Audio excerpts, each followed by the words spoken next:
الحمد لله وكفى وسلام على عباده الذين اصطفى أما بعد أعوذ بالله من الشيطان الرجيم بسم الله الرحمن الرحيم يا أيها الذين آمنوا قوا أنفسكم وأهليكم نارا وقودها الناس والحجارة سبحان ربك رب العزة عما يصفون وسلام على المرسلين والحمد لله رب العالمين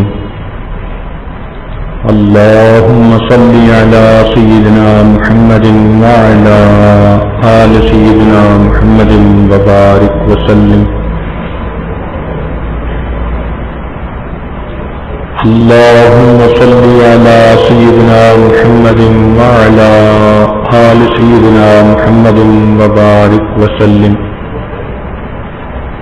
اللهم صل على سيدنا محمد وعلى آل سيدنا محمد وبارك وسلم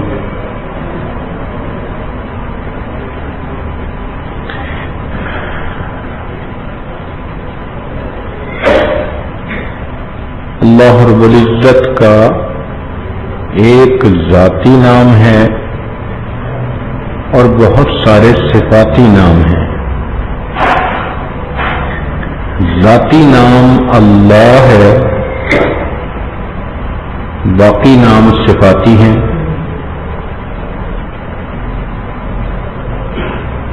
مگر ان صفاتی ناموں پر غور کیا جائے تو دو نام ایسے ہیں جو رحمت کے لفظ سے نکلے ہیں، ایک رحمان اور دوسرا رحیم۔ 99 ناموں پر غور کریں تو ہر نام ایک صفت کی طرف اشارہ کرتا ہے، جبکہ یہ دو نام ایک ہی صفت سے نکلے ہیں۔ رحمان جس کی رحمت اپنے اور پرائے سب پر عام ہو، اور رحیم کہ قیامت کے دن جس کی رحمت اپنوں کے لیے خاص ہوگی۔ یا یوں سمجھیے کہ ایک آدمی کے لیے مالدار ہونا ایک صفت ہے اور سخی ہونا دوسری صفت ہے۔ کچھ لوگوں کے پاس مال تو ہوتا ہے مگر خرچ کرنے کی عادت نہیں ہوتی، کچھ لوگوں کے پاس سخاوت تو ہوتی ہے مگر مال ہی نہیں ہوتا۔ تو یہ دو چیزیں مل جائیں کہ مال بھی بہت زیادہ ہو اور وہ بندہ دونوں ہاتھوں سے خرچ بھی کر رہا ہو، تو یہ بہترین صورت ہے۔ تو رحمت کے ان دو ناموں کا مقصد یہی کہ اللہ رب العزت وہ ذات ہے جس کے پاس رحمت بھی بے انتہا ہے اور اس کی رحمت خرچ بھی بے انتہا ہو رہی ہے۔ تو جب اتنی رحمت اللہ رب العزت کے پاس ہے کہ اس نے قرآن مجید میں خود فرما بھی دیا، ان رحمتی وسعت غضبی، ان رحمتی وسعت کل شیء، میری رحمت ہر چیز کے اوپر وسیع ہے، غالب ہے۔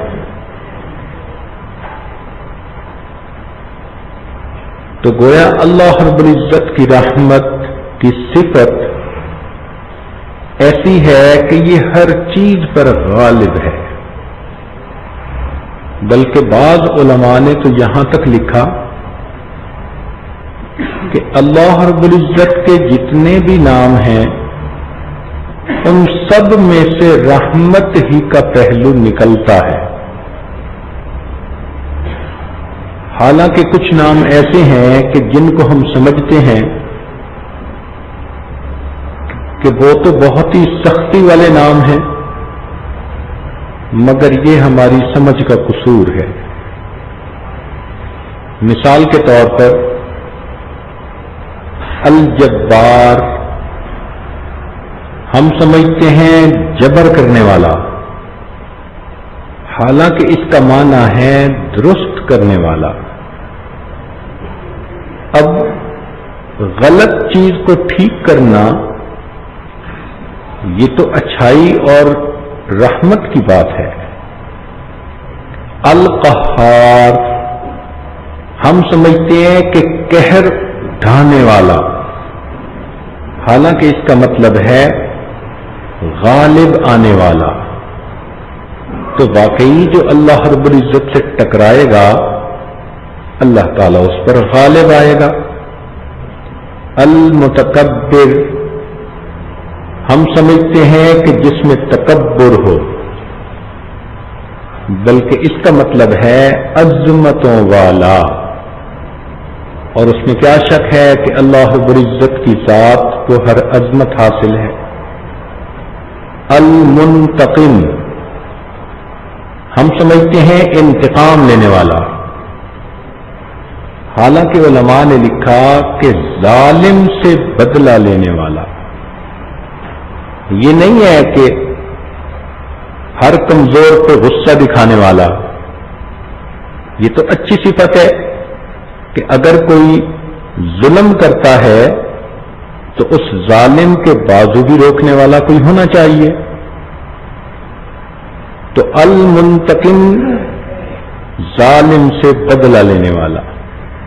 تو گویا اللہ رب العزت کے جتنے بھی نام ہیں ان میں رحمت کا ہی پہلو نکلتا ہے. یہاں پر ایک بات درمیان میں کہتا چلوں. حضرت مولانا قاسم نانوتوی رحمۃ اللہ علیہ کے ایک ہندو پنڈت کے ساتھ بہت مناظرے ہوتے تھے. دیانند سرسوتی وہ بھی بہت ہیلے باز آدمی تھا، چالاک انسان تھا، عجیب نکتے اٹھاتا تھا. ایک مرتبہ اس نے اعتراض کیا کہ دیکھو یہ مسلمانوں کا قرآن، اس میں سورت کا نام ہے الرحمن، اور اس میں بار بار یہ کہا گیا فَبِأَيِّ آلَاءِ رَبِّكُمَا تُكَذِّبَانِ، تم اپنے رب کی کون کون سی نعمتوں کو جھٹلاؤ گے. حالانکہ اسی صورت میں جہنم کا بھی تذکرہ، یرسل علیکم شواظ من نار ونحاس فلا تنتصرون. تو اس نے کہا دیکھو کیا تک بندی ہے کہ ایک طرف کہتے ہیں کہ کون کون سی نعمتوں کو جھٹلاؤ گے، اور دوسری طرف آگ میں جلانے کی باتیں. تو یہ تو خدائی کلام نہیں، یہ تو من گھڑت باتیں ہیں. اس نے یہ اعتراض کیا. تو اس پر حضرت مولانا قاسم نانوتوی رحمۃ اللہ علیہ نے بہت تفصیلی جواب دیا، اور انہوں نے فرمایا کہ دیکھو اگر کوئی نقصان دینے والی چیز ہو اور تمہیں کوئی بتا دے، سمجھا دے کہ اس سے بچ جاؤ، تو وہ تمہارا محسن ہوتا ہے.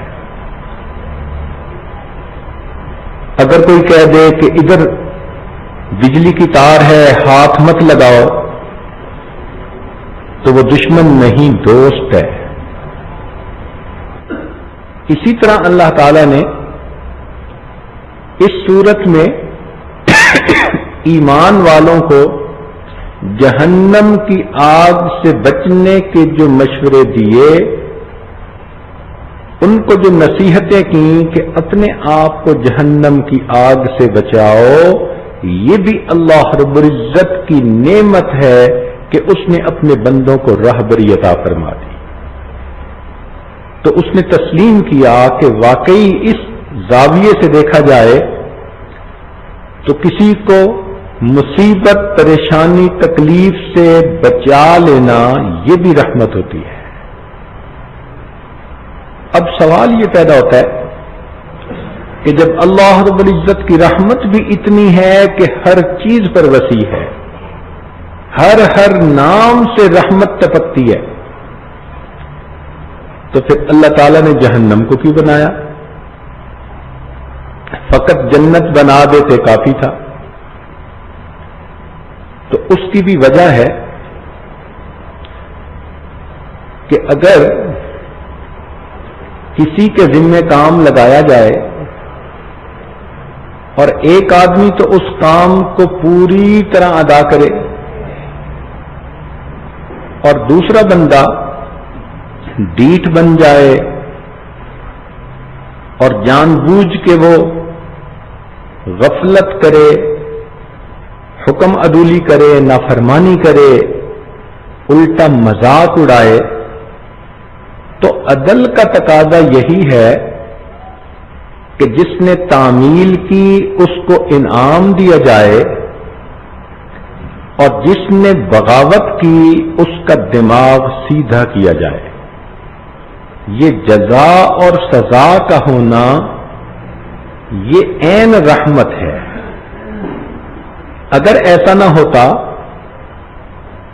تو پھر ماننے والے تو مظلوم ہوتے کہ اس دنیا میں بھی سب کچھ مانتے رہے اور آخرت میں وہ اور جو آزاد زندگی گزارنے والے تھے سب جنت میں اکٹھے ہو جاتے۔ تو اس لیے جنت دی انعام والوں کو اور جہنم بنائی جن کے دماغ خراب تھے اس دماغ کو سیدھا کرنے کے لیے، مگر واضح طور پر بتا دیا کہ میرے بندو تم اپنے آپ کو جہنم کی آگ سے بچاؤ۔ چنانچہ ارشاد باری تعالی ہے، یا ایھا الذین آمنوا، اے ایمان والو، قوا انفسکم واہلیکم نارا، اپنے آپ کو اور اپنے اہل خانہ کو جہنم کی آگ سے بچاؤ۔ اب یہ بھی رحمت کی بنا پر کہا گیا، جیسے ماں بیٹے پہ کتنی شفیق ہوتی ہے، مگر بیٹا اگر آگ کا انگارہ ہاتھ میں اٹھانے لگے تو ماں ہرگز نہیں اٹھانے دیتی۔ بچہ روتا ہے، تڑپتا ہے، ظاہر میں لگتا ہے کہ کتنی ظالم ماں ہے کہ بچے کی خواہش پوری نہیں ہونے دیتی، مگر وہ ماں ظالمہ نہیں ہوتی، وہ تو اس بچے کے ساتھ محبت کرنے والی ہوتی ہے، وہ اس کو تکلیف سے بچانا چاہتی ہے جس کو بچہ اپنی نادانی کی وجہ سے سمجھ نہیں رہا۔ تو اللہ رب العزت نے اس دنیا میں اپنے بندوں کو جہنم سے بچانے کے لیے اپنے انبیاء کو بھیجا، انہوں نے اللہ تعالی کے احکام پہنچائے۔ لوگوں، اگر تم اس طرح زندگی گزارو گے جیسے میں گزار رہا ہوں تو تم سیدھا جنت کے راستے پر جاؤ گے۔ اس کے لیے انہوں نے تکلیفیں بھی اٹھائیں، ان کے خون بہائے گئے، ان کو شہید بھی کر دیا گیا، تکلیفیں دی گئیں۔ نبی علیہ السلام سے پوچھا گیا کہ اس دنیا میں سب سے زیادہ تکلیفیں کن پر آئیں؟ ای الناس اشد بلا؟ نبی علیہ السلام نے فرمایا الانبیاء، کہ انبیاء پر بہت زیادہ مشقتیں، مصیبتیں آئیں اور انہوں نے اللہ کے لیے اس کو برداشت کیا۔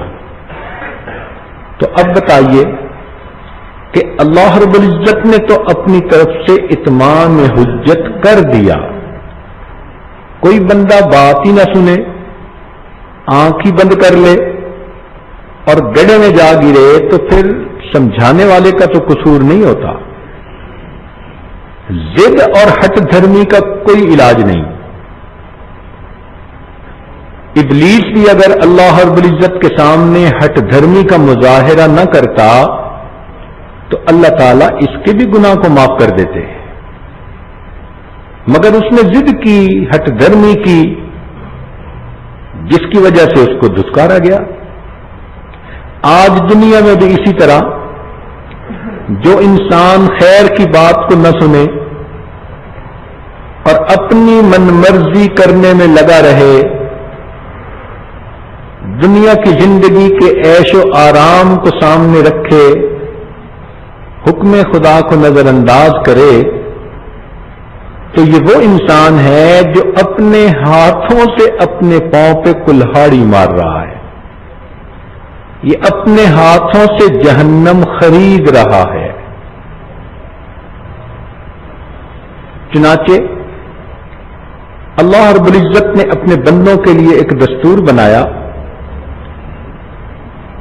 کہ میرے بندوں، میں نے تمہارے اندر ایک نفس بنایا ہے، وَنَفْسٍ وَمَا سَوَّاهَا فَأَلْهَمَهَا فُجُورَهَا وَتَقْوَاهَا.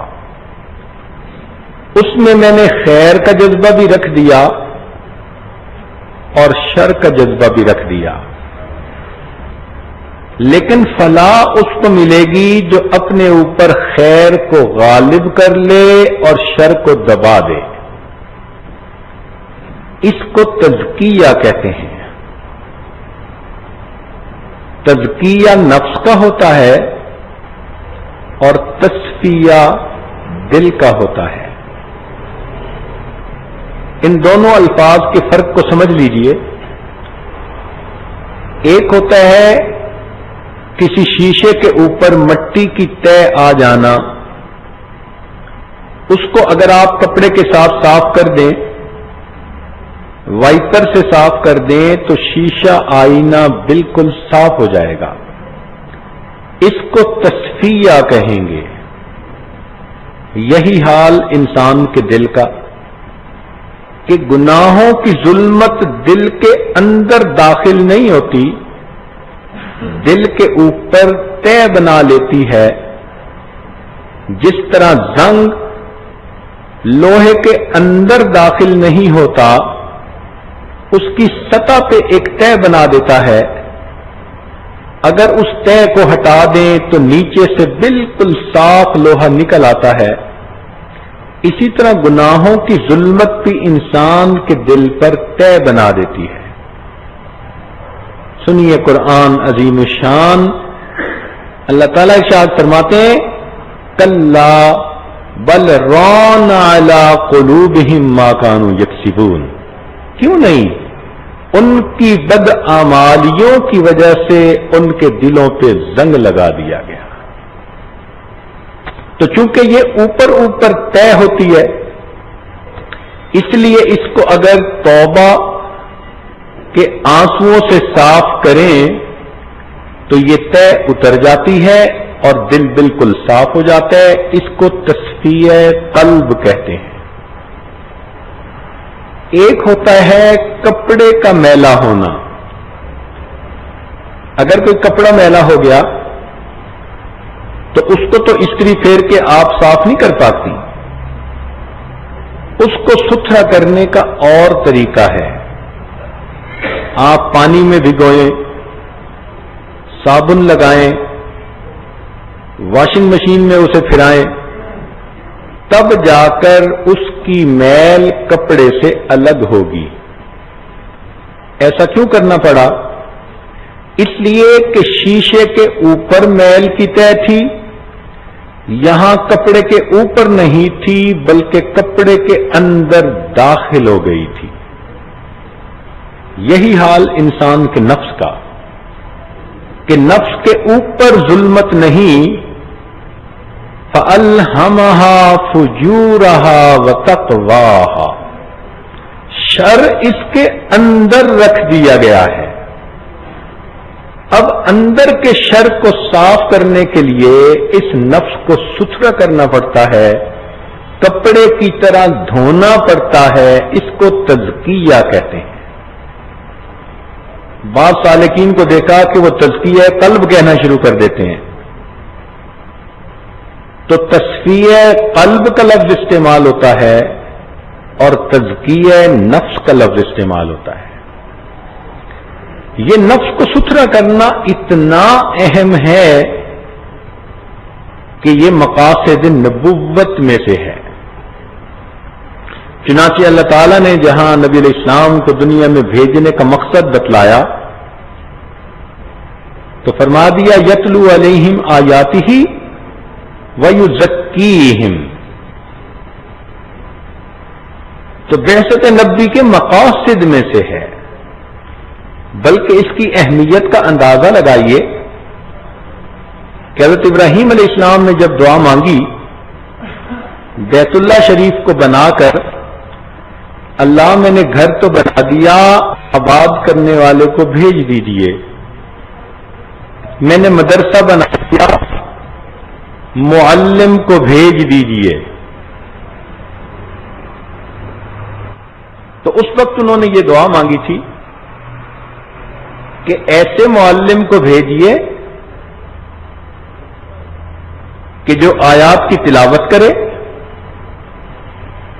وَيُعَلِّمُهُمُ الْكِتَابَ وَالْحِكْمَةَ وَيُزَكِّيهِمْ، تو انہوں نے تزکیہ کو چوتھے نمبر پر بیان کیا۔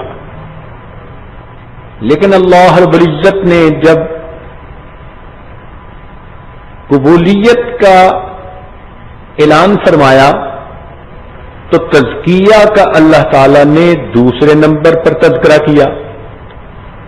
یہ جو ترتیب میں تبدیلی آئی اس میں بھی ہمارے لیے ایک سبق ہے۔ قرآن مجید ایسی کتاب ہے کہ ایک ایک لفظ کا تقدم اور تأخر بھی اپنے اندر کوئی حکمت رکھتا ہے۔ اس کو ایک دو مثالوں سے ذرا کھولیں، دیکھیے اللہ تعالیٰ نے قرآن مجید میں فرمایا کہ ہم نے انسان کو پیدا کیا فجعلناہ سمیعا بصیرا، ہم نے اس کو سمیع بھی بنایا بصیر بھی بنایا۔ تو سماعت کا تذکرہ پہلے اور بصارت کا تذکرہ بعد میں، اور آج سائنس کی دنیا نے اس بات کو ثابت کر دیا سونوگرافی کے ذریعے سے، الٹرا ساؤنڈ کے ذریعے سے، کہ بچہ جب اپنی ماں کے پیٹ میں بنتا ہے، جسم اس کا پرورش پاتا ہے، تو اس کے جسم میں کان پہلے بنتے ہیں اور آنکھیں بعد میں بنتی ہیں۔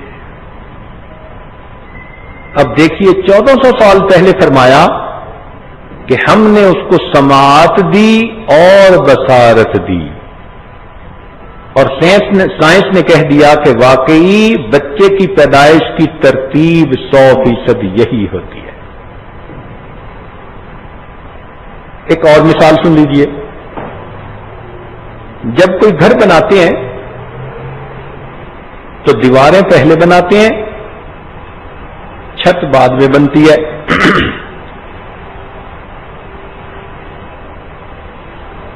اور جب کوئی مکان گرانا ہوتا ہے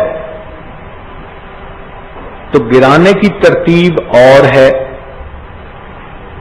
پہلے لائٹیں وغیرہ جو لگی ہوتی ہیں ان کو اتار دیا جاتا ہے، پھر چھت گرائی جاتی ہے، پھر دیواریں گرائی جاتی ہیں۔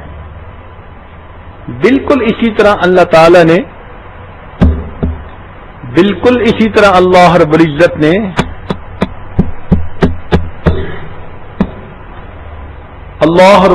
نے جب کائنات کو بنانے کا تذکرہ فرمایا تو پہلے زمین کا تذکرہ کیا، خلق الارض فی یومین، زمین کو 2 دن میں پیدا کیا، ثم استوى الی السماء، تو چھت کا تذکرہ بعد میں۔ لیکن جب اس کائنات کو مٹانے کا تذکرہ آیا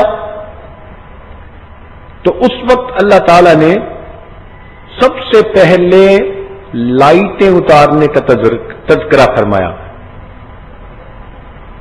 اذا الشمس كبرت واذا النجوم انكدرت. دیکھو لائٹیں اتاری جا رہی ہیں. پھر دوسری جگہ فرمایا اذا السماء انفطرت. اب چھت اتاری جا رہی ہے. پھر زمین پر آئے اور اللہ تعالی نے پھر جبال کا اور زمین کا تذکرہ کیا. تو قرآن مجید کے اسرار و رموز تو اتنے کہ پوری زندگی بندہ اس کتاب پہ لگا دے تو اس کے اسرار و رموز سے انسان کا جی نہیں بھرتا. تو آخر تزکیہ کے لفظ کو اللہ رب العزت نے پہلے کیوں رکھا؟ اس کی اہمیت کی وجہ سے.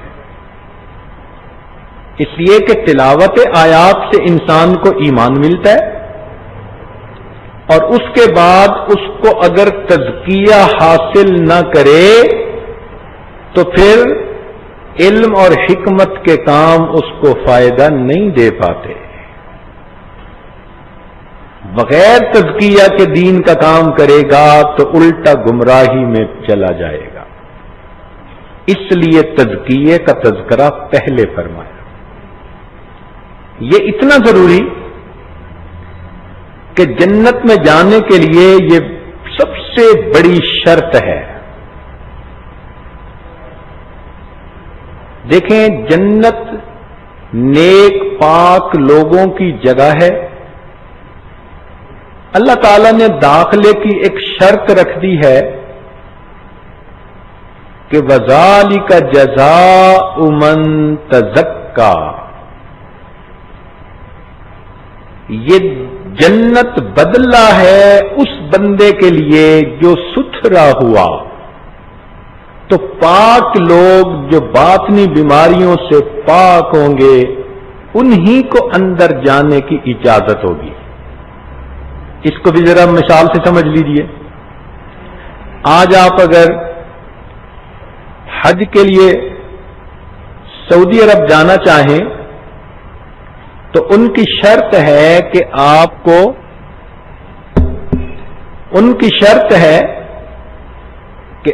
کو دو بیماریوں سے پاک ہونا چاہیے، کالرا اور میننجائٹس. اسی لیے ٹیکے لگواتے ہیں. اگر آپ ٹیکے نہیں لگوائیں گی تو وہ آپ کو ملک میں داخل ہونے سے روک دیں گے.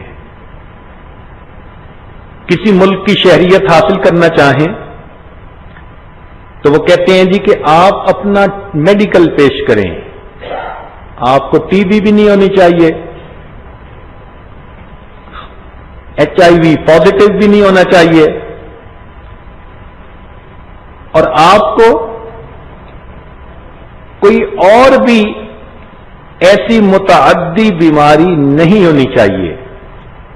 اگر ہوگی تو ہم اپنے ملک میں داخل نہیں ہونے دیں گے. اب بتائیے یہ دنیا کے ملکوں کے چھوٹے چھوٹے حاکم یہ اپنے ملکوں میں بیمار لوگوں کو داخل ہونے کی اجازت نہیں دیتے تو وہ رب کریم جو ساری کائنات کا مالک و خالق ہے وہ اپنی پسندیدہ اپنے پیاروں کی جو ہے جگہ جنت میں باطنی بیماریوں والے لوگوں کو کیسے داخل ہونے دیں گے؟ ان کی بھی شرط ہے کہ اگر اس میں داخل ہونا چاہتے ہو تو باطنی بیماریوں سے پاک ہو کے آؤ. یہ باطنی بیماریاں کون؟ جیسے ظاہری بیماریاں ہوتی ہیں، یہ بلڈ پریشر ہے، یہ ڈائبٹیز ہے، یہ ہائی کولیسٹرول کی بیماری، یہ فلاں بیماری. اسی طرح باطن کی بھی بیماریاں ہیں، تکبر ہے، حسد، بغض، کینہ، غضب، شہوت، یہ سب کی سب باطنی بیماریاں ہیں. تو اللہ تعالی کی طرف سے یہ شرط ہے کہ دنیا میں ان بیماریوں سے اپنے آپ کو پاک کر لو، اپنا علاج کروا لو. اگر تم نے علاج کروا لیا اور تمہاری موت اس حال میں آئی کہ تمہارے نفس کا تزکیہ ہو چکا تھا، تو میرے بندو تمہارے لیے جنت کے دروازے کھول دیے جائیں گے، تمہاری قبر کو جنت کا باغ بنا دیا جائے گا۔ اور اگر تم نے دنیا میں منمانی کی اور میرے حکموں کی غفلت برتی اور آزاد زندگی گزاری اور اپنے نفس کے اندر گندگیاں لے کر دنیا سے مرے، تو اب تمہیں ان باطنی بیماریوں کا علاج کروانا پڑے گا۔ لہذا اس کے لیے ہم نے ایک ہسپتال بنایا ہے جس کا نام جہنم ہے۔ یہ بیماروں کے لیے ہے، ان کا علاج کرنے کے لیے۔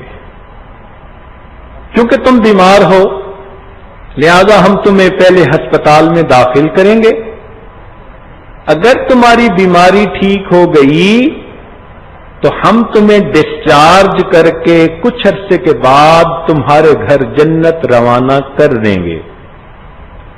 اور اگر ایسی بیماری ہوئی جو لا علاج ہے تو پھر تمہیں ساری عمر ہسپتال میں ہی گزارنی پڑے گی۔ اب ذرا اس بات کو توجہ سے سمجھیے گا کہ جیسے بیمار آدمی ہسپتال میں جاتا ہے تو اس کو سب سے پہلے ایمرجنسی وارڈ میں جانا پڑتا ہے۔ یہ ایمرجنسی وارڈ کیا ہوتا ہے؟ اس میں تھوڑا سا عملہ متعین ہوتا ہے، ہر آنے والے مریض سے وہ 2-3 مختصر سے سوال پوچھتے ہیں اور جلدی سے ان کو دوا دینا شروع کر دیتے ہیں کہ فوری دوا مل جائے۔ اسی طرح انسان کی قبر وہ آخرت کے ہسپتال کا ایمرجنسی وارڈ ہے۔ جب بھی کوئی بندہ قبر میں جائے گا تو منکر نکیر 2 ہی بندے آئیں گے اور آ کے اس سے مختصر 3 سوال پوچھیں گے، من ربک، من نبیک، ما دینک۔ اور ان 3 سوالوں سے ان کو پتہ چل جائے گا کہ یہ کس طرح کا بیمار ہے، تو وہ فوراً اس کو میڈیکیشن دینا شروع کر دیں گے۔ اب جیسی بیماری اس کی ویسی ہی دوا۔ کئی مرتبہ سر میں درد ہو تو کہتے ہیں جی کہ سر ذرا دبا دو بیماری ٹھیک ہو جائے گی۔ کسی اور عضو بدن میں درد ہو تو دوا دیتے ہیں۔ تو جن لوگوں کو گناہوں کی درد دنیا میں ہوگی تو قبر پھر ان کو دبائے گی، یہ قبر کی فزیو تھراپی ہوگی۔ یہ الگ بات ہے کہ جب وہ دبائے گی تو ایک طرف کی پسلیوں کو دوسری طرف کر دے گی، تو گناہگار بندوں کو قبر کا ضغطہ پیش آئے گا۔ یہ قبر میں ان کو فزیو تھراپی مل رہی ہے۔ پھر اس کے بعد نزلے زکام کے مریض کو ٹھنڈی جگہ سے بچاتے ہیں، کہتے ہیں ایئر کنڈیشنر کے سامنے مت بیٹھو، بلکہ تم ذرا ایسی جگہ رہو جہاں نسبتاً گرمی ہو۔ تو جن کو گناہوں کی بیماری نزلہ زکام ہوگا تو ان کی قبر میں بھی جہنم کی کھڑکی کھول کر ٹیمپریچر کو ذرا زیادہ کر دیں گے کہ تم ٹھنڈی جگہ رہنے کے قابل نہیں، تمہارا نزلہ زکام کا مسئلہ ہے۔ اور کئی مرتبہ دیکھا ایمرجنسی وارڈ میں کہ وہ آتے ہی بندے کو ڈرپ لگا دیتے ہیں فوراً، تو قطرہ قطرہ قطرہ قطرہ دوائی اس بندے کے خون میں شامل ہوتی رہتی ہے۔ قبر میں بھی اسی طرح ہوگا۔ حدیث پاک میں آتا ہے کہ بے نمازی جب جائے گا تو اللہ تعالیٰ ایک گنجے اژدہے کو مسلط کر دیں گے، وہ تھوڑی تھوڑی دیر بعد اس کو کاٹے گا اور اس کے اندر زہر کی دوا داخل کرتا رہے گا۔ یہ اللہ تعالیٰ کی بنائی ہوئی ڈرپ ہے جو اس بندے کو لگی ہوگی۔ ذرا اژدہے کا تصور کر کے دیکھیں نا ایسے لگتا ہے جیسے سر کے اوپر ڈرپ کی بوتل ہی کھڑی ہوئی ہے، یہ ڈرپ لگی رہے گی۔ اب ایمرجنسی وارڈ میں بندے کو اس وقت تک رکھتے ہیں جب تک کہ بڑا طبیب نہیں آ جاتا، بڑا سرجن نہیں آ جاتا۔ جب بڑا سرجن آ جاتا ہے تو مریض کو اس کے سامنے پیش کرتے ہیں، اور وہ پھر مریض کی دو چیزیں دیکھتا ہے، ایک تو جو اس کی فائل بنتی ہے اس کو چیک کرتا ہے، اور دوسرا اس سے ہسٹری بھی لیتا ہے، تفصیلی سوال پوچھتا ہے، اور ان دو چیزوں کے ذریعے پھر وہ فیصلہ کرتا ہے کہ یہ کس درجے کا مریض ہے اور اس کو کس وارڈ میں داخل کرنا چاہیے۔ چنانچہ اس مریض کو قیامت کے دن اللہ رب العزت کے سامنے پیش کیا جائے گا جو طبیب اعظم ہے، اور اللہ تعالیٰ اس کی فائل دیکھیں گے، یعنی نام اعمال کو دیکھیں گے، اور اس سے 4 سوال پوچھیں گے۔ میرے بندے، تو نے جوانی کیسے گزاری؟ تو نے کہاں سے کمایا، کہاں خرچ کیا، اور تو نے اپنے علم پہ کتنا عمل کیا؟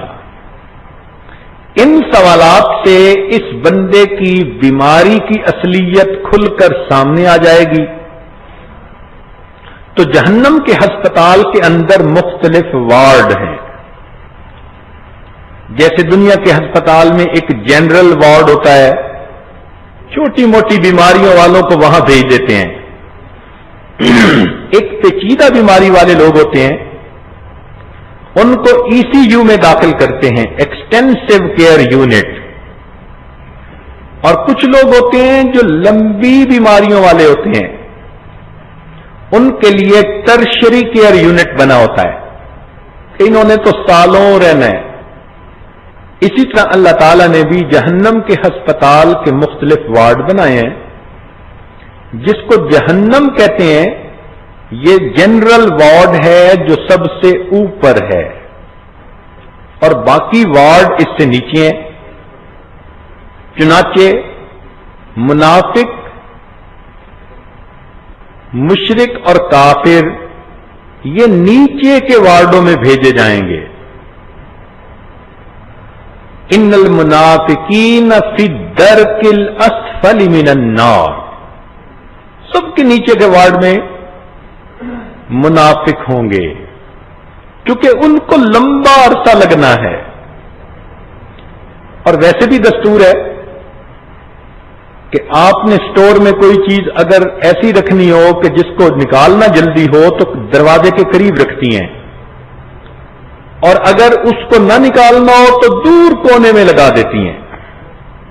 تو اللہ تعالیٰ بھی منافقوں کو دور کونے میں لگا دیں گے، اور مسلمانوں کو اوپر دروازے کے قریب رکھیں گے کہ یہ تو نزلے زکام کے مریض ہیں، جلدی شفا پا جائیں گے۔ ہر ہسپتال کے اندر یہ دستور ہے کہ ایک یونیفارم ہوتی ہے، چنانچہ جہنمیوں کی بھی یونیفارم ہوگی۔ سرابیلہم من قطران، گندک کا بنا ہوا لباس ہوگا۔ مفسرین نے لکھا کہ ساری دنیا کے انسان، حیوان، چرند پرند مر جائیں اور ان کی لاشیں ایک جگہ پر اکٹھی کر دیں اور وہ گل سڑ جائیں تو اتنی بدبو وہاں نہیں ہوگی جتنی بدبو جہنمی کے کپڑوں میں ہوگی۔ اب آپ غور کریں کہ آپ کے کسی کمرے میں بلی مر جائے تو بو کے مارے تو آپ کمرے کے قریب بھی نہیں جا پاتی۔ جب ایسے کپڑے پہننے پڑیں گے کہ ساری دنیا کے مرداروں سے بھی زیادہ اس کے اندر بدبو ہوگی تو کیا حال ہوگا؟ عورتیں تو خوشبو کا زیادہ خیال رکھتی ہیں، ہمیں تو یہ خوشبو لگانی ہے، یہ خوشبو لگانی ہے، تو سوچیں پھر اس بدبودار کپڑوں کے بعد مجھے تو لگتا ہے سانس ہی بند ہونے لگ جائے گا. اور کچھ جہنمی ایسے ہوں گے کہ وہ جہنم میں جانا نہیں چاہیں گے. جیسے مریض کہتے رہتے ہیں میں ٹھیک ہوں مجھے ہسپتال میں نہیں جانا، تو اسے زبردستی داخل کر دیتے ہیں. تو اسی طرح کا سلسلہ ہوگا کہ جب قیامت کے دن اللہ تعالیٰ بندے کے بارے میں اعلان فرمائیں گے کہ یہ جہنم میں جائے، وہ واویلا شروع کر دے گا، کہے گا ما اغنا عنی مالیہ ہلک عنی سلطانیہ. حکم ہوگا خذوہ فغلوہ ثم الجحیم صلوہ، پکڑو اسے لے جاؤ زبردستی. بلکہ فرمایا یوم یداعون الی نار جہنم دعا، جس دن جہنمیوں کو دھکے دے دے کر جہنم کی آگ میں ڈالا جائے گا. قرآن مجید کا صوتی حسن دیکھیے کہ الفاظ ایسے استعمال کیے کہ لگتا ہے جیسے ویسے ہی کوئی دھکے دے رہا ہے. یوم یداعون الی نار جہنم دعا. پھر جب ہسپتال میں جاتے ہیں تو لوگوں کو عام طور پر ایک نیم ٹیگ دے دیتے ہیں. حج کے اوپر آپ نے دیکھا ہوگا ہاتھوں میں ڈالنے کے لیے کڑا دے دیتے ہیں جس پر اس کا پورا نمبر نام سب لکھا ہوتا ہے. تو جہنم کے ہسپتال میں بھی کڑے پہنائے جائیں گے، گلے میں ہاتھوں میں اذ الاغلال فی اعناقہم،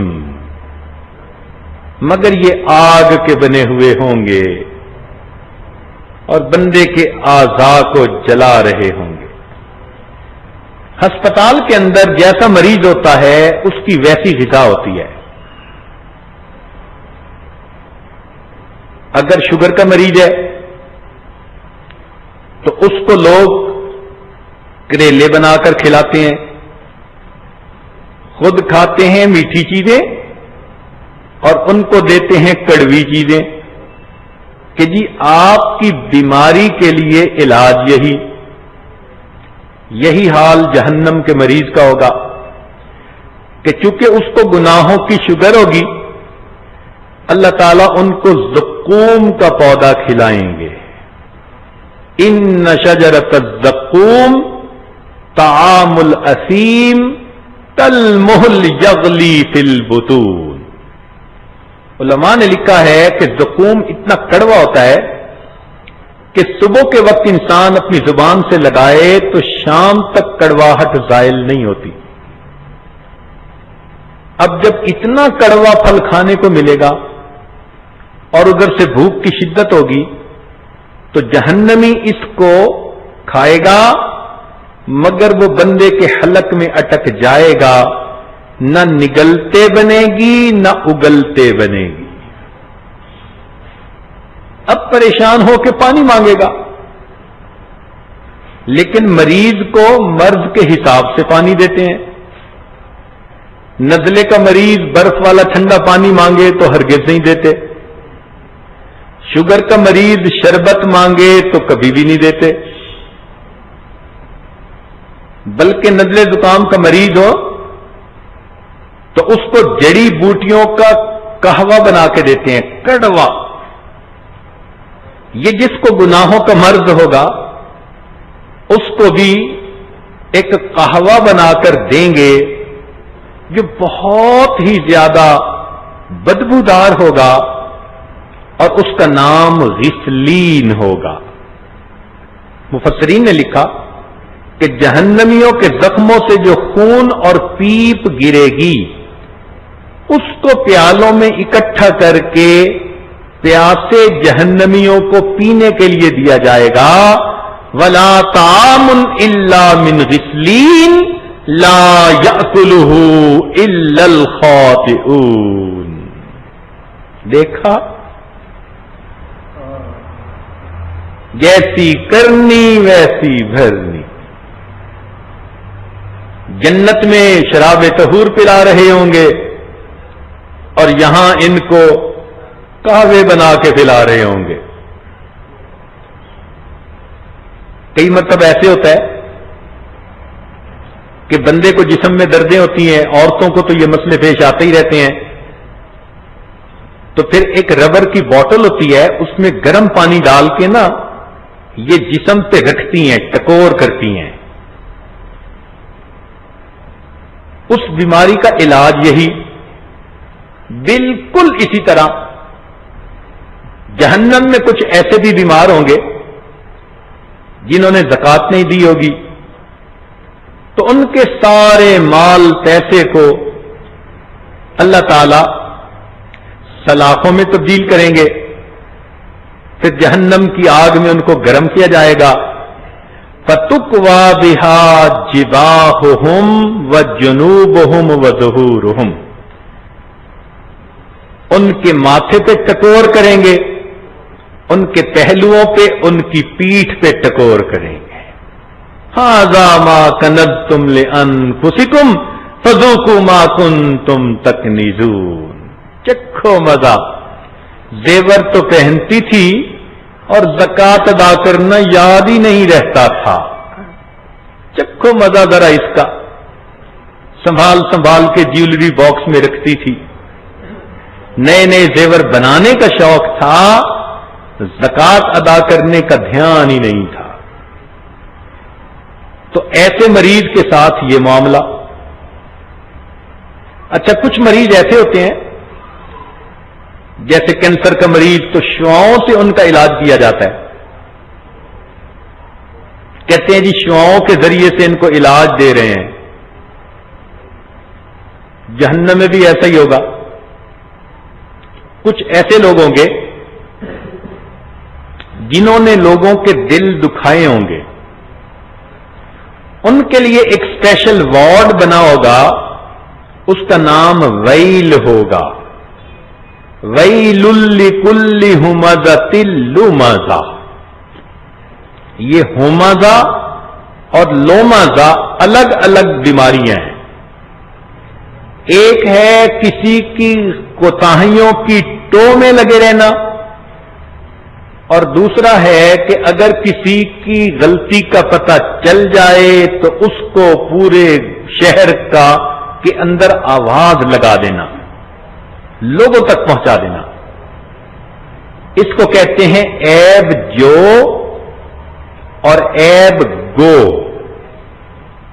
یعنی ایب تلاش کرنا الگ بیماری، اور کسی کی باتوں کو لوگوں میں پھیلانا یہ الگ بیماری.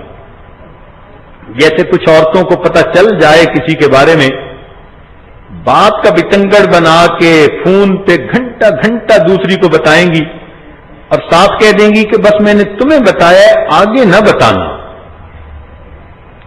اور وہ جو سننے والی ہوتی ہے وہ بھی آگے فون کر کے 1 گھنٹے کی جگہ 2 گھنٹے تفصیل بتاتی ہے، اور کہتی ہے تمہیں بتا رہی ہوں، آگے نہ بتانا.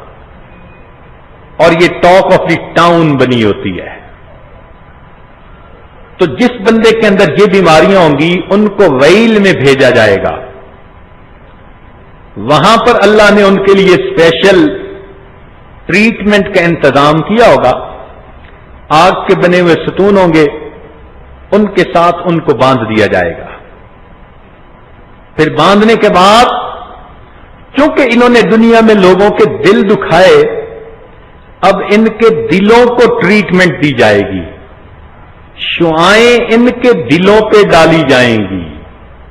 اللہ تعالیٰ فرماتے ہیں نار اللہ الموقدہ، اللہ کی یہ جلائی ہوئی آگ ہوگی، التی تطلع علی الافئدہ، جو اٹھے گی اور سیدھا انسان کے دل کو اپنا نشانہ بنائے گی. جیسے آج لیزر گائیڈڈ راکٹ ہوتے ہیں نا کہ ڈائریکٹ نشانے پہ جاتے ہیں، یہ وہ خدائی آگ ہوگی کہ جس کے اندر کمپیوٹر پروگرام فٹ ہوگا کہ تم نے سیدھا اس کے دل کو نشانہ لگانا ہے. اب بتائیں کیا حال ہوگا جب دل پر آگ کے انگارے پڑ رہے ہوں گے. کچھ لوگ ہوتے ہیں کہ جن کی بیماری ایسی ہوتی ہے کہ ان کو انجیکشن لگانا ضروری. بچوں کو دیکھا، عورتوں کو دیکھا کہ انجیکشن سے بہت ڈرتی ہیں، کہتی ہیں ہم ٹیبلٹ کھا لیں گی، انجیکشن نہ لگائیں. تو قیامت کے دن جہنم میں بھی کچھ ایسے مریض ہوں گے کہ ان کا علاج ہی انجیکشن کے ذریعے سے ہو سکے گا. مثال کے طور پر زانیہ عورت، حدیث پاک میں آتا ہے کہ اللہ تعالیٰ نے جہنم کے اندر ایک غار بنائی ہے. اس زانیہ عورت کو جہنم کی اس غار کے اندر ڈال کر دروازہ بند کر دیا جائے گا، اور اس غار کے اندر بچھو ہوں گے جن کی دم کی گانٹھیں اتنی بڑی ہوں گی جیسے دنیا کے اونٹ ہوتے ہیں، اور اس عورت کا جسم بہت بڑا بنا دیا جائے گا، اور اس کے پورے جسم پر وہ بچھو اس طرح چڑھیں گے جیسے کہ شہد کے چھتے پر شہد کی مکھیاں ہوتی ہیں، اور سارے کے سارے بچھو ایک وقت میں اسے کاٹیں گے. یہ خدائی انٹراوینس انجیکشن لگ رہے ہوں گے.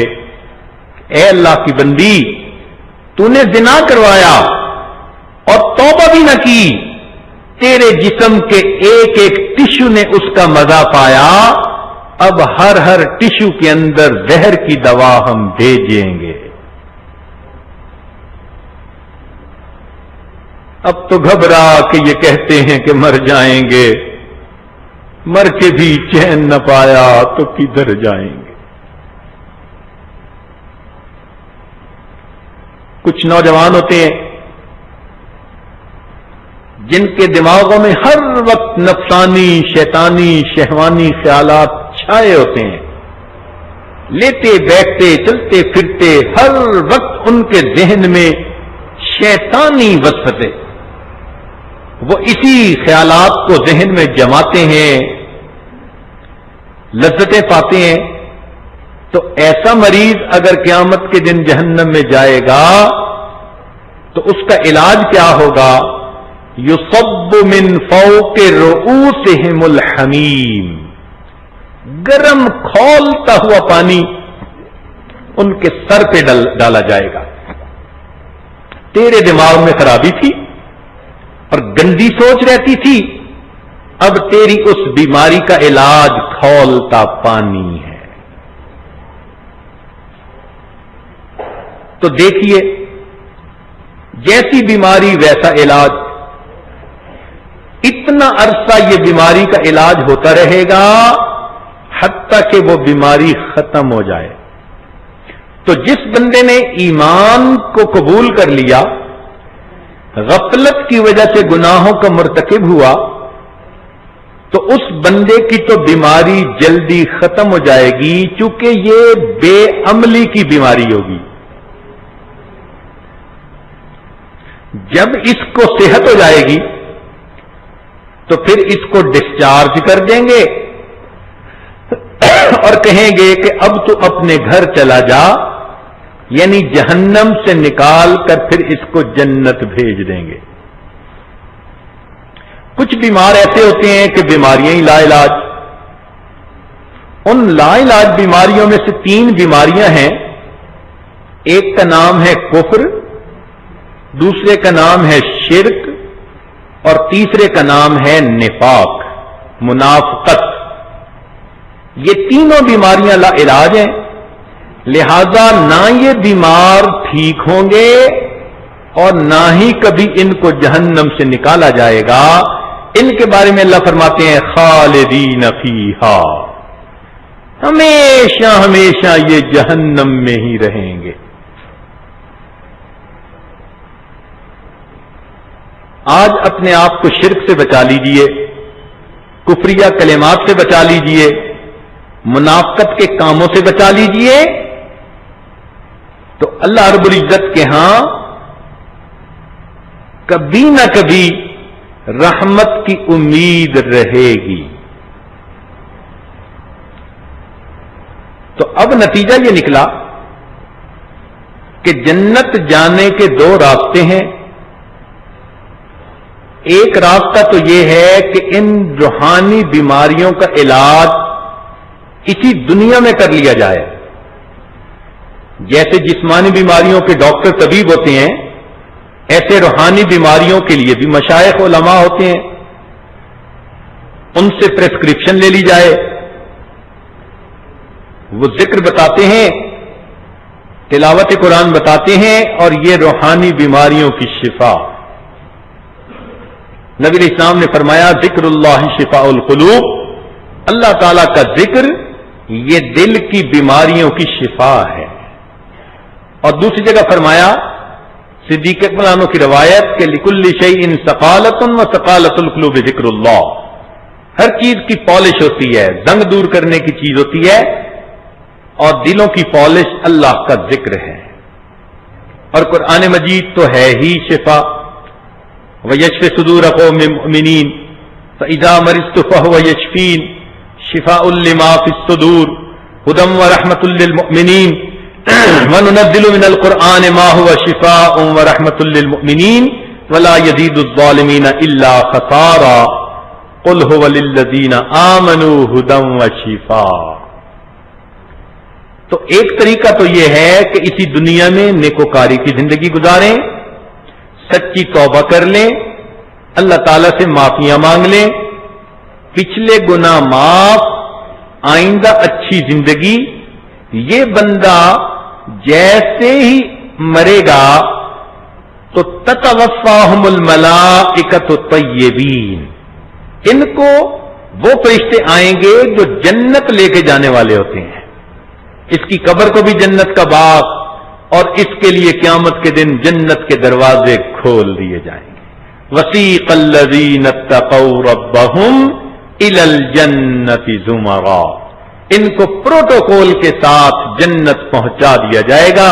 یہ گرین پیسنجر ہیں، ان کو روکنے کی ضرورت ہی نہیں ہے. اور دوسرا روٹ یہ ہے کہ وایا جہنم جانا. اب ذرا غور کریں کہ کیا ہم اس قابل ہیں کہ جہنم کے عذاب برداشت کر سکیں؟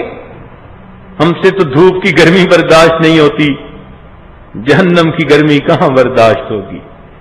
یہ چھپکلی سے ڈرنے والی عورتیں، کاکروچ سے ڈرنے والی عورتیں، یہ بیچاریاں قیامت کے دن اگر جہنم میں پہنچ گئیں اور ان پر بچھو چڑھ گئے تو پھر ان کا کیا حال ہوگا؟ بہتر ہے کہ آج ہی گناہوں سے سچی توبہ کر لیں تاکہ اس ہسپتال میں جانا ہی نہ پڑے. تو جہنم ایمان والوں کے لیے ہسپتال ہے، کافر مشرک منافق ان کے لیے عقوبت خانہ ہے، ٹارچر سیل ہے، اللہ کی طرف سے بنایا گیا. لہذا ان کی تو وہاں ایسی پٹائی ہوگی کہ کوئی ان کا حال ہی نہیں ہوگا. فریادیں کریں گے اور ان کی بات کوئی بھی نہیں سنے گا. یہاں تک کہ کہیں گے کہ ہمارے عذاب کو کم کر دیجئے. وقال الذین فی النار لخزنۃ جہنم ادعوا ربکم یخفف عنا یوما من العذاب، مگر ان کی بات کو سنا ہی نہیں جائے گا. قرآن مجید میں 6 جگہیں ایسی ہیں جہاں جہنمیوں کی فریادیں منقول ہیں کہ وہ کہیں گے اللہ ہمیں جہنم سے نکال دے، اور اللہ تعالیٰ کی طرف سے ان کے جواب منقول ہیں. فرمائیں گے اللہ تعالیٰ اولم نعمرکم ما یتذکر فیہ من تذکر وجاءکم النذیر. اور ایک ایسا مقام ہے کہ جہاں پر جہنمی بالآخر اپنی بدبختی کو تسلیم کریں گے، کہیں گے ربنا غلبت علینا شکوتنا، اے ہمارے پروردگار ہم پر ہماری بدبختی غالب آ گئی، وَكُنَّا قَوْمًا ضَالِينَ، اور ہم گمراہ بن گئے. ربنا اخرجنا، اللہ ہمیں جہنم سے نکال دے، فَإِنْ عُدْنَا فَإِنَّا ظَالِمُونَ، اللہ اگر ہم لوٹ کے دوبارہ برے کام کریں تو واقعی ہم ظالم ہوں گے، مگر اللہ تعالیٰ فرمائیں گے قَالَ اخْسَئُوا فِيهَا وَلَا تُكَلِّمُونَ، پڑے رہو پھٹکارے ہوئے، خبردار مجھ سے کلام مت کرو۔ آج جیسے ماں غصے میں آ کے کہہ دیتی ہے نا بیٹی کو دفعہ میں تمہاری شکل نہیں دیکھنا چاہتی، بالکل یہی معنی ہے ان الفاظ کے۔ اللہ تعالیٰ کافروں کو فرمائیں گے اخسئوا فیہا ولا تکلمون، او بدبختو میں تمہاری شکل نہیں دیکھنا چاہتا، تمہاری آواز نہیں سننا چاہتا، میں تم سے ہم کلام ہی نہیں کرنا چاہتا، پڑے رہو پھٹکارے ہوئے۔ تم نے دنیا میں میرے محبوب کی بات نہ سنی، میں اب تمہاری کوئی بات نہیں سنوں۔ ولا یکلمہم اللہ یوم القیامہ ولا یزکیہم، اللہ اکبر۔ دیکھو قرآن مجید سے ثابت ہو رہا ہے کہ تزکیہ قیامت کے دن بھی ہوگا، اور وہ تزکیہ کہاں ہوگا؟ جہنم کے ہسپتال میں ہوگا۔ تو اس سے بہتر ہے کہ دنیا میں ہی تزکیہ کی محنت کر لیں تاکہ مر کر سیدھا ہی جنت پہنچ جائیں۔ اللہ تعالیٰ میں سمجھ عطا فرمائے، ورنہ جہنمیوں کا حال برا ہوگا۔ فرمایا وہم فیہا کالہون، جہنمیوں کے جل جل کے چہرے سیاہ ہو جائیں گے۔ کلما نضجت جلودہم بدلناہم جلودا غیرہا لیذوقوا العذاب، ان کے چمڑی جل جائے گی، اللہ تعالیٰ فرماتے ہیں ہم اس چمڑی کو پھر ٹھیک کریں گے تاکہ بار بار جلے اور ان کو زیادہ عذاب پہنچے۔ وہ عورتیں جو گھنٹوں آج آئینے کے سامنے اپنے چہروں کو سجانے میں لگی رہتی ہیں، پلکنگ ہو رہی ہے، بھویں بن رہی ہیں، سرخیاں لگ رہی ہیں، اور معلوم نہیں کیا کیا پاؤڈر سج رہے ہیں، وہ ذرا سوچیں کہ جہنم کی آگ میں جلنے کے بعد چہرہ کتنا سیاہ ہوگا، اس وقت ہمارا کیا حال ہوگا۔ کتنی بڑی سزا ہے کہ قیامت کے دن انسان کو ذلیل کر کے جہنم میں پھینک دیا جائے، اور مکان بھی اتنا چھوٹا، مکانن ضیقن، چھوٹا سا مکان ہوگا، اتنا چھوٹا، دعوا ہنالک ثبورا، جہنمی کہے گا موت ہی آ جائے، کہا جائے گا لا تدعوا اليوم ثبورا واحدا وادعوا ثبورا کثیرا، آج ایک موت مانگنے سے کام نہیں بنے گا، آج تو کئی موتیں مانگو تمہاری جان پھر بھی نہیں چھٹے۔ حتیٰ کہ جہنمی ایک دوسرے کے ساتھ جھگڑیں گے، کسی کو دوست بنایا ہوگا اور دونوں جہنم میں ہوں گے نفسانی شیطانی شہوانی دوستیوں کی وجہ سے، تو ایک دوسرے کو برا بھلا کہیں گے، تو نے مجھے جہنم پہنچایا، وہ کہے گا نہیں تو نے مجھے جہنم پہنچایا۔ کلما دخلت امۃ لعنت اختہا، ایک جماعت داخل ہوگی دوسری جماعت ان پر لعنتیں برسائے گی۔ اللہ اکبر۔ حتیٰ کہ جو ماں باپ اپنی اولاد کو نیک نہیں بنائیں گے اور دنیا کے دھندوں میں لگا دیں گے، دین سے بے بہرا رکھیں گے، تو یہ بچے اپنے ماں باپ پر مقدمہ کریں گے، کہیں گے ربنا انا اطعنا سادتنا وکبراءنا فاضلونا السبیل، میرے مولا ابو نے کہا تھا ڈاکٹر بننا، میں بن گیا، اس نے مجھے نماز کے لیے کبھی نہیں کہا تھا، انہی کی باتوں کو مان کر اللہ میں بھی فاسق فاجر بن گیا اور جہنم میں آ گیا۔ ربنا آتہم ضعفین من العذاب، اللہ ان کو دگنا عذاب دیجئے، وَلْعَنْهُمْ لَعْنًا كَبِيرًا، اللہ ان پر لعنتوں کی بارش برسا دیجئے۔ جب اولاد مقدمہ کرے گی ماں باپ پہ تو سوچو پھر وہاں کیا حال ہوگا۔ آج جن کو ترلک میں کھلاتے ہیں یہ وہاں پر دشمن بن کر کھڑے ہوں گے. آج جن سے دوستیاں لگاتے ہیں، مجھے وہ اچھا لگتا ہے، وہ میرے ساتھ بڑا اچھا بولتا ہے، جب جہنم میں جائیں گے تو پھر افسوس کریں گے کہ کاش میں نے کسی سے کوئی تعلق نہ رکھا ہوگا. کیا کہیں گے؟ یا ویلتا لیتنی لم اتخذ فلانا خلیلا لقد اضلنی عن الذکر بعد اذ جاءنی وکان الشیطان للانسان خذولا. یہ دوست ہی ہیں جو جہنم میں جانے کا ذریعہ بنیں گے. گندے دوست، نفسانی، شیطانی، شہوانی وجوہات کی بنا پر جن کو دوست بنایا جاتا ہے. تو دیکھیے کہ جہنم میں جانے کے بعد پھر اگر دھل گئے تو جنت جائیں گے، ورنہ نہیں. اب وہ اعمال جو جہنم میں لے جاتے ہیں، مثلا جو آدمی نماز نہ پڑھتا ہو، ما سلککم فی سقر قالوا لم نک من المصلین ولم نک نطعم المسکین وکنا نخوض مع الخائضین. اور ہم تو کھیلنے والوں کے ساتھ کھیلتے تھے، یعنی انٹرنیٹ پہ بیٹھ کے چیٹنگ کرتے رہتے تھے. ترک زکات، اس کی وجہ سے جہنم میں.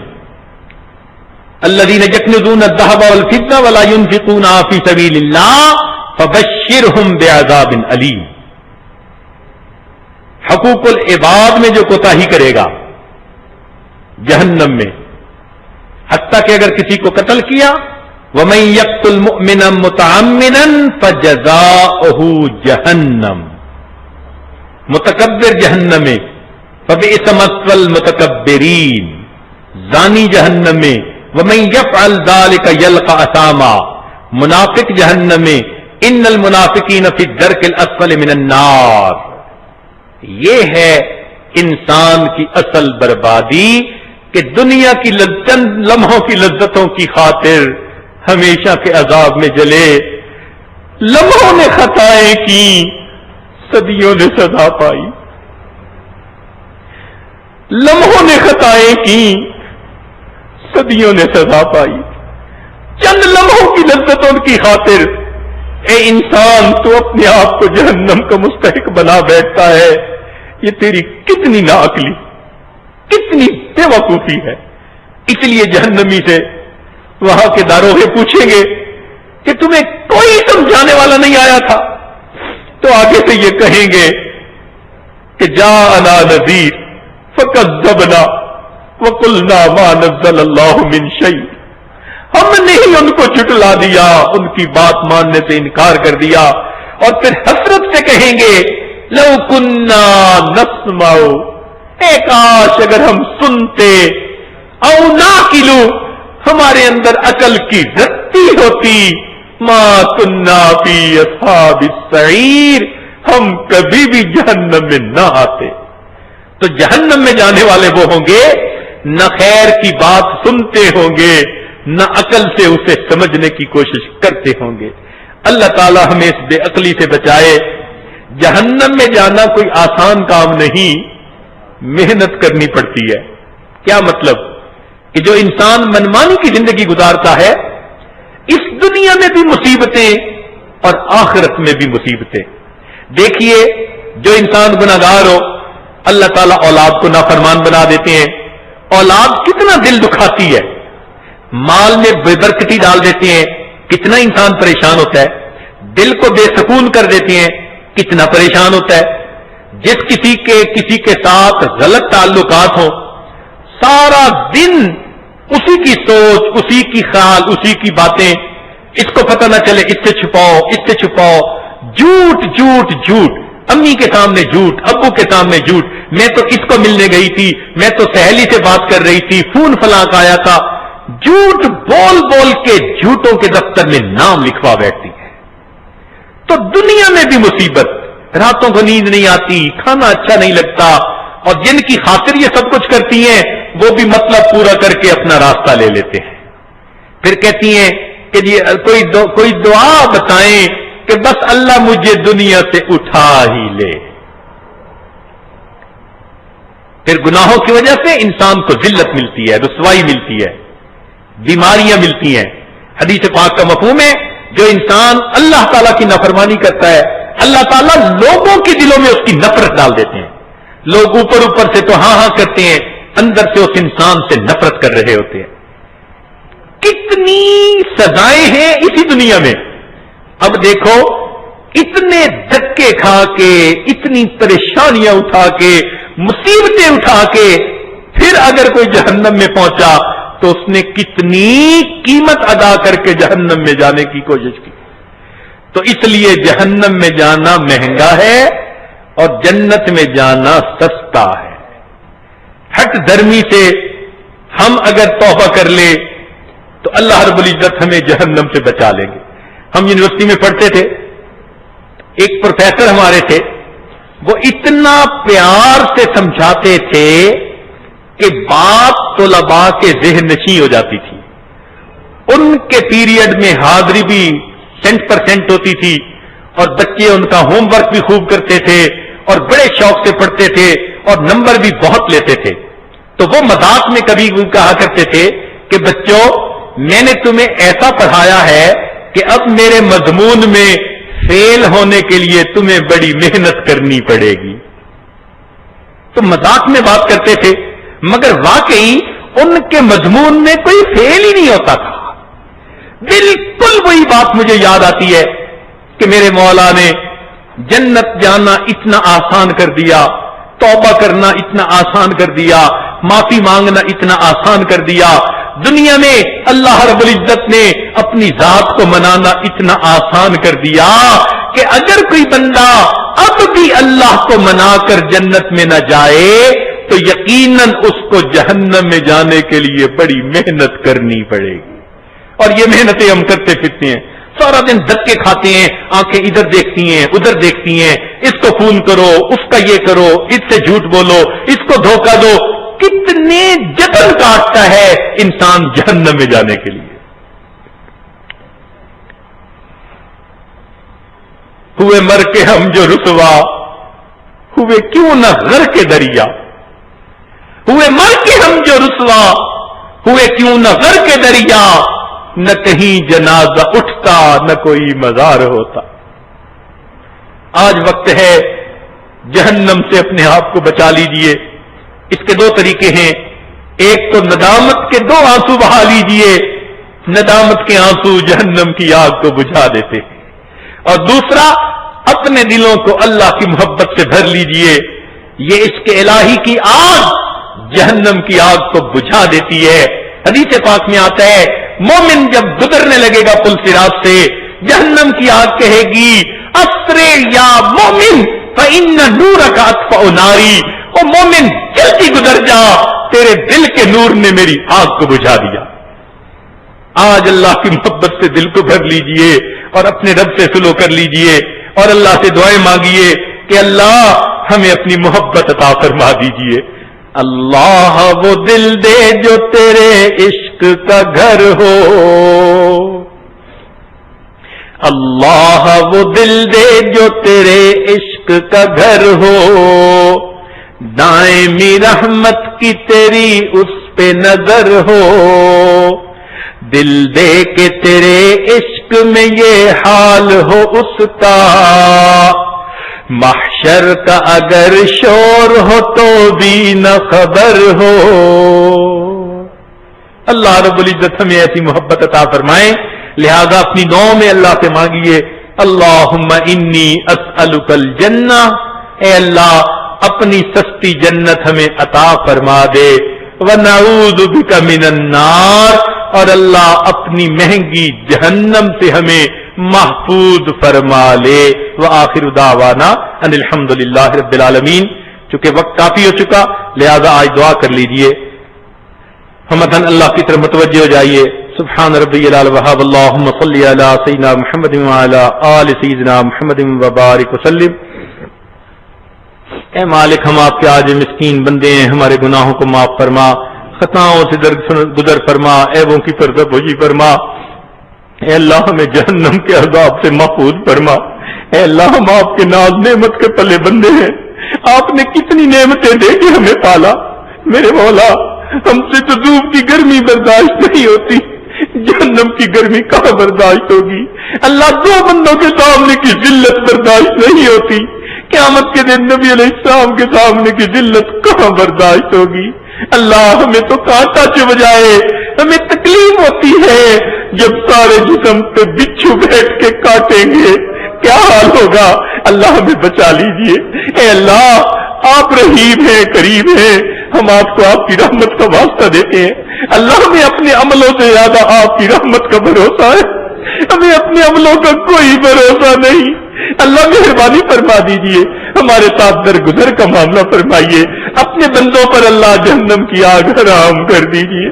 رب کریم، جہنم سے ہمیں بری فرما دیجئے، ہمارے نفس کا تزکیہ فرما دیجئے اور ہمیں اپنے مقبول بندوں میں شامل فرما دیجئے۔ ربنا تقبل منا انک انت السمیع العلیم تب علینا انک انت التواب الرحیم۔ صلی اللہ تعالی علی حبیبہ سیدنا محمد وآلہ واصحابہ اجمعین برحمتک یا ارحم الراحمین۔